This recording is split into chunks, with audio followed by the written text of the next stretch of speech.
Hey, welcome back to another edition of the Jorma Duran Show. I am, of course, Jorma Duran, and that's right. They gave me my own show. Can you believe that? And it's a show where I bring in the who's who of mid-Michigan, and we want to get to know them a whole lot better in a little bit more of a fun way, not so much of a newsy way. We want to get to know these people because we've seen their name or we've seen what they've done, and it's, what do they like? So my guest today, he's my first guest I've never met. Some of the other people I've actually met and had a little piece of information about them. But today, I'm excited to introduce you to the fire chief of Jackson, the city of Jackson, Chief Tim Gonzales. How you doing, man? I'm well, thanks. How are you? Yeah, good. Welcome to the Jorma Duran Show. Yeah, thanks for having me. You made it. I did. Well, let's talk about this. I did a little bit of research about you. You've been a firefighter for a long time. You look young, but you're almost 20 years in. Yeah, I sure have. I was first became a firefighter fresh out of high school. Wow. At 19 years old, I got my fire 1 and 2 and started doing what I love. So only thing I know, and the only thing I guess I'm good at. So, well, let's talk about that. Right out of high school. So how does that work? Were you in some sort of programs in high school, or tell me more about that? No, I wasn't there. At my local high school, there was a cadet program. Okay. But unfortunately, my parents, they wanted me to, it was 2000. My parents wanted me to go to college and get that degree, and I just wasn't built for that. I did not like school. Not a good student. I love sports and being around it. So actually, they introduced me. They owned a local gym, and they introduced me to a couple of firefighters and officers, and they're the ones that kind of set the path in motion of, hey, this is what you got to do in order to become a firefighter. And that was maybe senior year, or I was junior year. Okay. I always knew I wanted to be a firefighter. Okay. But back then there was so many. Nobody was hiring because it was a hard job to get, and there wasn't a lot of avenues. You had to kind of know somebody who knew somebody in order to do it, and so they knew that, again, I wasn't college material, and they introduced me to them, and just the interest was sparked, and I was off to the races after that. Now, I know firefighters save lives, but was it a little bit more, too, just of the danger? Was it all-encompassing of it? What was the attracting thing of being a firefighter? Or were you wanting to be in public service and firefighting kind of got you? I always loved team sports. Okay. I always loved doing things together to accomplish a goal, and that was the main draw from it. You're never doing the same thing twice. Yeah. It's always something new. Oh, yeah. But I was very drawn to that of the military, very close to my family, so I did want to stay local, and that was the big reason. Now, driving fast, being able to break stuff, all the adrenaline, that definitely had a role in it. But it was more that being a part of a team, that team atmosphere. So let me take you back to sports. You were a team player, right? So what did you play? What sports? Yeah, so born and raised in Jackson, Michigan. Went to Lumen Christi High School down in Jackson. Okay. And shout out to Lumen Christi. Especially had a lot of really good coaches that instilled a lot of discipline, mentorship, and played football, wrestled, basically did anything outside that would keep me away from being inside. So. Well, I know that's a good school with athletic-wise. Yeah. So it has always had that tradition where, how'd your teams do? Yeah, I was thankful enough to be on 2 state championship football teams. See, let's get into that. Yeah, and so, like I said, I had a bunch of friends who went and played on that. I just didn't have the size, and I wrestled as well. Wasn't a good wrestler by any means. Started a little late, but I just loved the hard work. And when you're out on the mat with the other person, you can't blame anybody else but yourself. So that's what really drew me to that. What was your weight class? 145. Okay. And then I played football. I was like 210. So I had to drop a lot of weight. And that was another thing that I just did not enjoy dropping that weight. I was going to say, I never wrestled because, I played football and we share state championships. We'll get back into that. Okay. But, I was tough in football, but wrestling was too tough for me. Like I just couldn't do it. And then again, losing the weight, I don't think I could have done it because you go through some drama. And I know back in our day, there was probably some drama ways that you guys had to lose weight. Yeah. And I saw the wrestlers at our high school spitting in cups there was and running around with trash bags. Talk about that, doing the trash bags. Yeah. So, if you were a pound or two over, you go put on that trash bag and go in the sauna and do burpees or jumping jacks or whatever. But just a great group of people. I had some awesome coaches, coach to this day that I still talk to Mr. Laporte. Yeah. He actually works for the city. He was a police officer, Nice. big mentor of mine, but just instilled that discipline that, I was never the smartest, never going to be the fastest, but you can get them with discipline. So, Oh, yeah. Yeah. Every wrestler I know is tough as nails. I want them on my team. yeah. And I know for football, and I could relate to you, being a part of a team, I was a part of a team all my life. I was also winning state championships. There's something about that changes how you always think, right? Mm-hmm. And that's why you're a chief firefighter, right? I'm assuming. Yeah. It was definitely, like I said, just a tradition of football, but a tradition of that hard work, discipline. If you want something, you have to put in the effort for Absolutely. it. Yeah. Something that I was immediately attracted to of I need to have him on my show is I'm trying to research, and I'm like, wait a minute. The fire chief of Jackson is Hispanic? First of all, there's not even Hispanic people roughly. I mean, there are, but they're not the major population here. Uh-huh. And I'm sorry, the woke police, but there's not a lot of Hispanic firefighters. I have to believe. So to see not only someone become a firefighter, become the chief, does that ever kind of enter your mind at all? Do you? I mean, you know what? Not really. because I think you inspire people who think, wow. I've never thought about that. Yeah. I try to inspire the people that just like to work hard. Yeah. That's the biggest thing. But I'm proud of my heritage. In Jackson, there was a big Hispanic community on the east side. They always called it Frog Town. Okay. And so when I got on, there was a firefighter who was also Hispanic. Okay. My brother, he's also a firefighter. Oh. And so we just really looked at it as, back when we talked to my grandparents and stuff, when they actually moved up here, they didn't teach any of their kids how to speak Spanish. Right. That was the thing. Right. You're an American, and Right. and they instilled that really, like I said, being a part of the team and getting into that. And so didn't really ever see it as a difference. I also went to a local Catholic school, so everybody was always tight knit. And so I was just very fortunate. Yeah. Yeah. It's funny. We share a lot of stories because my dad and my uncle, they were purposely not taught Spanish because they had moved to Pueblo, Colorado, which is obviously a Spanish town, but you still didn't. You better not show them that you know how to speak Spanish, and so it's an interesting thing. You're proud of what you are, but you, again, as you pointed out, you got to get on the team. Yeah. Otherwise, you may be not on the team. Yes, exactly. But again, like I said, just proud of where I come from. My mother, she's a strong German-Irish background, and so just equally as proud of that as well. Yeah. Yeah. Well, let's talk about firefighting still, because that's what you do. I mean, I have to believe there's been a handful of times where you remember right off the top how scared you were, or maybe take me back through those things. Is that still an adrenaline rush? Do you care sometimes? You just barge through? I mean, unfortunately today and nowadays I don't go into the building. Well, see, no, you've paid your dues. Yeah. So now you get to have your crew go do that. But I'm assuming you've had to fight some fires. Yes. So I was they call it off the floor. I got promoted to an admin role in 2020. So I've been off the fire trucks for about 5 years. But when I first got in, I wanted to do 25 years riding backwards because it was one thing I actually, you can ask other people, but one thing I thought I was good at. I just enjoyed being able to, be the first one in the door, take that heat, being able to solve problems, and people at their worst, you're being professional and being able to be that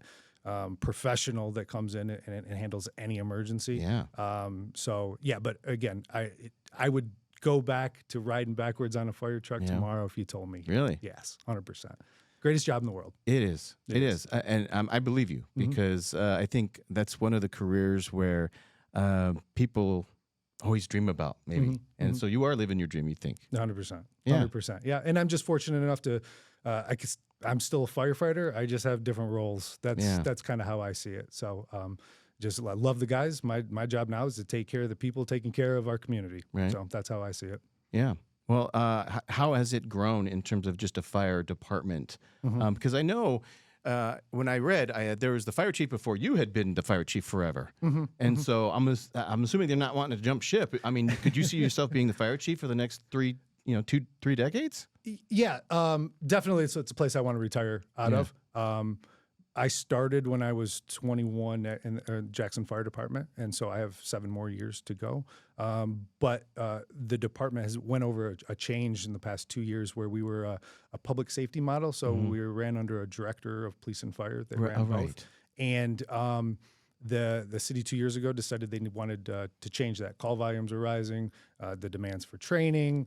There needed to be a separation again. And so when that happened, the deputy chief at the time had already retired, and I was assuming the deputy chief's role under that director. And he had a short time to go, and so they wanted to make that transition. And so I was just fortunate enough to be in the right spot.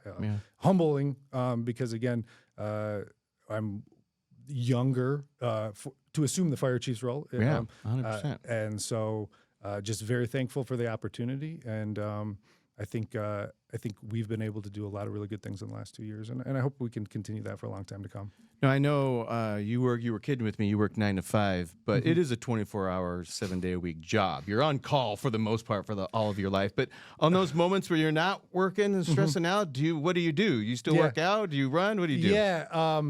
Yeah, you're right. Ask my wife, and she will tell you that it is still a 24-hour job. 100%. But no, I'm married to my best friend, Stephanie, and together we have 2 great boys, Gabe, who's 10, and Rocky, who's 5. Wow. And so they keep us busy most of the time.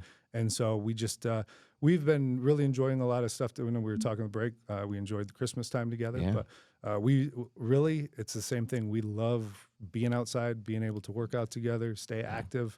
And so they're active in all sorts of sports. And so they keep me occupied when I'm not in the office. I have a 14 and a 9, so 10 and 5. We're kind of in that same little mold. Yes. I'm sure your wife is happy that you're the fire chief because you're not busting down doors when there's a big, huge fire.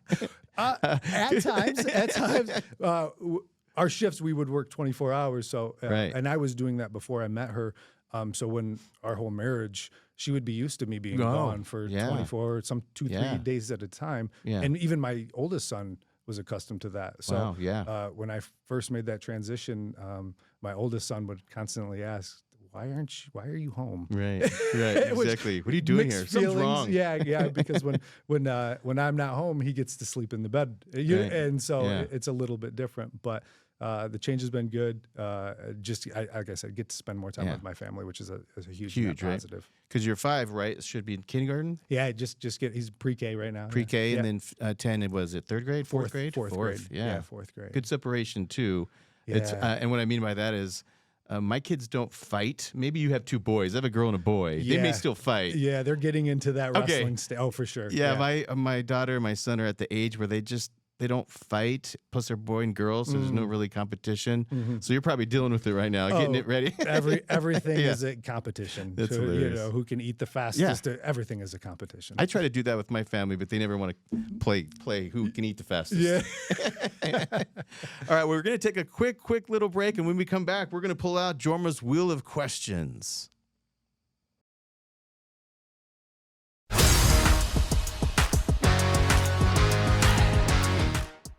All right, welcome back to the Jorma Duran Show, and I've pulled out Jorma's Wheel of Questions, and just to remind you out there and to tell him about it, he doesn't know what's going on. There's 10 categories. He's going to spin it. These are just fun, goofy questions, and we're going to have some fun. So spin that wheel, Chief. You know what? You're right. Let me tell you the categories. We got high school, random, places, this or that. You pick. You'll pick which one. Okay. Would you rather... Deep questions, firsts, all-time faves, and then you can ask me a question if you want. Okay. And look at this. This piece is already coming off. Let me tighten this up. That's how high-tech and how much money we have in this show. All right, go ahead and spin that wheel, Chief. All right. Let's see it. What did you get? Random questions. Random questions. Let me go to I wrote actually fresh questions. Let me find the random. Here we go. Random. Do you collect anything? You know what? I can't think of anything. You're probably collecting Happy Meal toys now. Those are in the back of my truck. Between the seats. But no, you know what? I don't really have any collections. I used to collect T-shirts Oh. from like supplement companies, Really? like the free stuff, the 100%. swag. Yeah. Yeah, that was kind of. I hated buying gym Right. shirts and stuff, so I Right. would like, okay, what's the free ones that I Right. can snag? So I did. Yeah, that would probably be one of the collections. Now, did you collect them or did you wear them too? Or Oh, I wore them out. yeah, till they were done. Until they were Yeah. falling apart. Yeah, type deal. they were your Yeah. sleep shirts. Yeah, Or the yeah. mow the grass shirt. Oh yeah, they eventually moved down the line. Yep. All right. What portion of a triathlon could you do? Or could you do all three? Swim, bike, run? Could you even do a triathlon? You know what? That's a funny question because I was training for. I'm a terrible swimmer. Me too. So it's just terrible swimmer. Yeah. But I was training for the bike run. Okay. And so when I was still had the time, the 24 hours off, I was getting into 50 and 100 mile bike races. Wow. And so that's kind of spurred that. I was Wow. never an endurance athlete. Yeah. But it was one of those things where I kind of felt like I can't do anything. So I wanted to challenge myself. Yeah. And so I love running. I actually was Really? I try to run all the time, and biking is something I just don't have the hours to put into. 100%. Yeah. Yeah, both of those two. Oh yeah, sign me up. Yeah. Yeah, I sign me can't up. swim. I know how to doggy paddle basically. Yeah, but pretty much. like a triathlon, a real one with 3.2 miles of swimming? No way. Mm-hmm. There Yeah. would be no way. Yeah, no way at all. Could I do a bike 100 miles? It'd take a lot of training. You know, it would Yeah. take a lot of training, and I think I could do it. I don't think I could ever run a marathon. Yeah, and I'm a big fan of Goggins. I love and those 100-mile runs that they're doing. Him and Cam Haines. I mean, there's just something about that grind that just this suck. That Right. just is intriguing. Well, to let's me. talk about it. Could you ever see yourself? Let's just say you not have to be a fire chief for a year. You still get paid. Yeah. Whatever reason, you get to train to be a 100-mile rate. Could you do it? You think you could do it? I think that my mind could do it. I Right. don't. Right. Yes, I Yeah. think I could do it. That yeah. is awesome. Yeah, man. yeah. Whew, that's awesome. All right. How did you get your name? I was named after my father. Yeah, Okay. I'm a junior. Okay. Yeah, I'm a junior. And and let's talk about your family then, because you said Yeah. your brother's in as a firefighter as well. Yes. Yeah. Big family. Everybody. Small family. I just have the one younger brother. We're Okay. Irish twins. He's a Yeah. year my younger.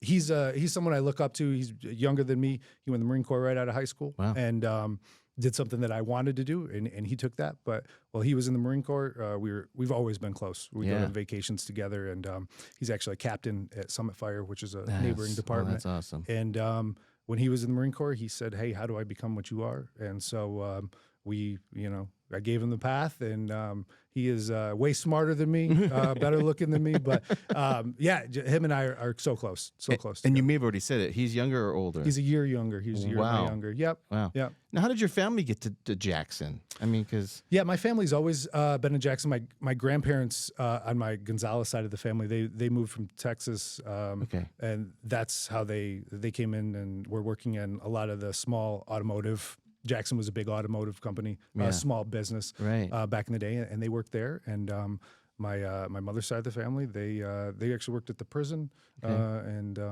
it was just something that we've really haven't looked in too much of, but they just loved the small community, but still had that kind of big town feel. Yeah. Yeah. All right, we're not done with random.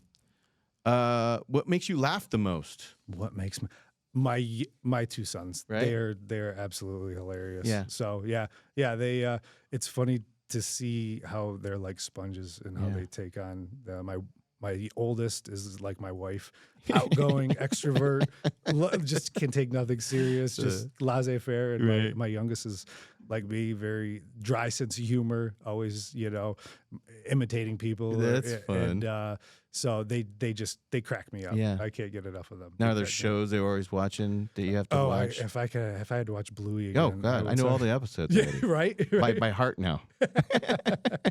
Yeah. There's a handful of shows I know by the heart now. It's just like in some movies, too. It's thankfully there's a handful of them that have been pretty good. But, yeah. That'll never end. No. You think it will? It doesn't. They keep latching on to the same shows. Oh yeah. So it's fun though. Yeah. We have a blast. That's good stuff. Yeah. All right, let's do one more of these. Have you ever had a nickname? A nickname. Gonzo. Gonzo? My Okay. father was called that back in the day. Yeah. I've picked that up. In high school, I've had that. Right. They call me sometimes Chief G at the station. Yeah. But yeah, those are probably the two that I have. Yeah, it's and in the firehouse, your family. Yeah. So I think those are just like in any type of team environment. Those are those are the names that you get kind of stick with you, but they mean that the people love you and they care about you. How important is that too? Because you're a head coach in a sense. Yeah. You know? Yeah. And you want to be respected, but you also want to be cool and you also want to be fair. Yeah. And there's that balance. How do you think you've been doing? Yeah, that's a great question. I'm always striving to, like I said, I consider myself a firefighter, just with a different title, and so I grew up with a lot of these guys throughout the fire service that are still there, and I try to really be decentralized in my command style. Yeah. So they're closest to the problem; they can solve it. They don't need me. I'm not some expert. I never claimed to be. And so they probably have the best idea or that's going to be able to get solved. So I like to, some of my mentor, Jocko Willing from does Extreme Ownership, that instilled that. And I like a little bit of that Ted Lasso also. Yeah. So not taking, so that's how I try to frame it. Yeah. So, but they're always watching, and so you have to make sure that when you put on on the uniform, or you don't have on the uniform, you're always being watched. Yeah, and so, for sure. Yeah, it's just an important thing to remember. Yeah, I try to tell my kids that all the time. There's cameras everywhere, and if you don't think there's cameras everywhere, people have eyes and they have mouths, and they're going to talk. So you're on all the time. All right, let's change another category. All right. All right, we probably got one more category, maybe two, but maybe one more at least. All right. All right. What is it? What did we get? Deep. Uh-oh, man, you got random and deep. Man. We're going all in on you today. Man. Nothing about your all-time phrase, what's your favorite food? Yeah. We're going deep. Man. All right, okay. let me find my deep questions. Here we go. Here's a deep question. What's the coolest you've ever felt? Oh, man. It's tough, and then maybe tough to answer.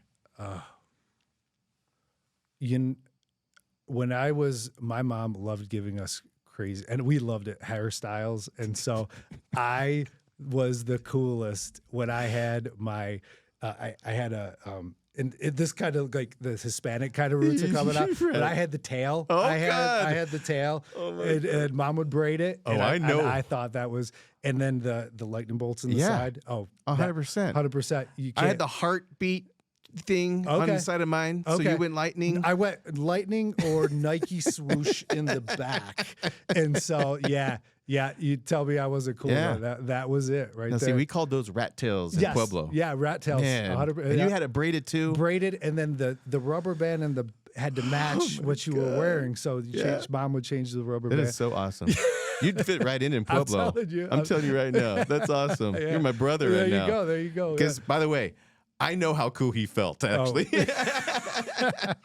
Thinking all the girls were like, oh, that is it. Look at Tim's hair. That is it. He's got the rat tail. That's good stuff. All right. Let's see. What is your definition of success? I'm sure it's molded a little bit over the past 10, 20 years, too. That's a really good question. I think my definition of success right now is wanting to leave something when I'm ready to go that I can be proud of and my family can be proud of, but also that I have no regrets. Yeah. And I left everything out there, and that they're not going to need me when I'm done. And that goes with from my two sons to my family, friends, anything like that, all the way to the professional. So if I step out the door tomorrow, or the place is going to keep running, and it's going to be running smoothly. And with my two boys being still in the same thing is whenever when they leave the house, or when I'm old and gray and gone, that they're going to be the ones carrying on the torch, and they don't need dad anymore because dad was able to give them everything that they needed. So. That right there is perfectly said. I feel 100% how you feel too. Yeah, exactly. And not to get all deep with the death, but we just had a recent death, and one of our family members she still hasn't been over it. And I'm trying to tell my daughter, listen, if I go, you gotta do it for me. You can't just fall to the wayside. And so you're right. You got to teach them and pray that, oh my goodness, I've done enough to where everyone's okay. You can do it without me. Yeah. Miss me, but exactly. you could do it. Yeah. That's good stuff, man. Yeah. Do you have a fear of dying? Is there a fear of a way to die? It's not by jumping through fire. I know that. No, I am scared to death of getting hit by a car. Really? That just sounds so. Maybe going like that just does not sound a fun way to go. Yeah. Yeah. Now, are you paranoid? Do you look both ways 100 times? Not at all. But that's, you crosswalk. No, but if I have my youngest, I'm always making sure he's on. I got a weird thing about making sure they're on the opposite side. When I'm standing. Right. But just that would probably be the weird one. Now, if you see it on a movie, like if someone gets hit, does that freak out even more? Oh God, just the sound. Oh no, thanks. That's not a way to go. Well, and going back into your job, I'm sure you've had to respond to cases or incidents where car accidents or things like that. So I'm sure you've seen it your first up close. Yeah, how bad it could get when you get hit by a car. Yeah. Some of the injuries, those things are big, and they don't. Those things are big. They don't move. You're the one that moves. So no, thank you. This one's kind of, but I'm going to ask it anyway. All right, they're going to make a movie of your life. I'm sure you've been asked this question before. Who's playing Fire Chief Tim Gonzales? Man, who's that character? I'm gonna go back to probably who. Just on the appearance alone. Good. That's how you answer it. Yeah, that's how I answer it too. If you would, my family always says I look like they when I was first started, they'd call me Ponch. Okay. Okay. So either the guy from Chips and then drawing a blank there. Yeah. Oh gosh, I know. Yeah. What is his name? Do you know, John? Look it up for me. Yeah, Ponch from Chips. Yeah. So I won as for Halloween once. Okay. So that would probably be the first point. And then there's some awful memes out there. Lou Ferrigno also. Okay. Kind of the goofy face. So yeah, big hair. Mini Lou. Yeah. Little mini Lou. The big hair. My hair froze out when it gets hot, and so I would probably say one of those two. Yeah. Well, there you go. We end the show with you hoping that Ponch from Chips, we don't know his name just yet, plays you in the Tim Gonzales movie. That would be great. Good stuff. Well, we were running out of time. Eric Estrada. There it is. Yes. I could see it. Yeah. Or you could probably play him too. But there you have it, everybody. That's another edition of the Jorma Duran Show. I want to say thank you so much for Fire Chief Tim Gonzales and his time and his stories and all that good stuff. He had a rat tail. I already know this was one of the better shows I've had so far, taking me back to the day. But I really do appreciate you being here, and good luck with what you're doing, man. You're doing some great things. Being in the position I'm in, I get to hear all kinds of stuff, and the Jackson Fire Department is in good hands. Well, so I do appreciate you having me here, and just the opportunity is humbled enough to be able to hear and have a good chat with you. We appreciate it. Yeah, thank you.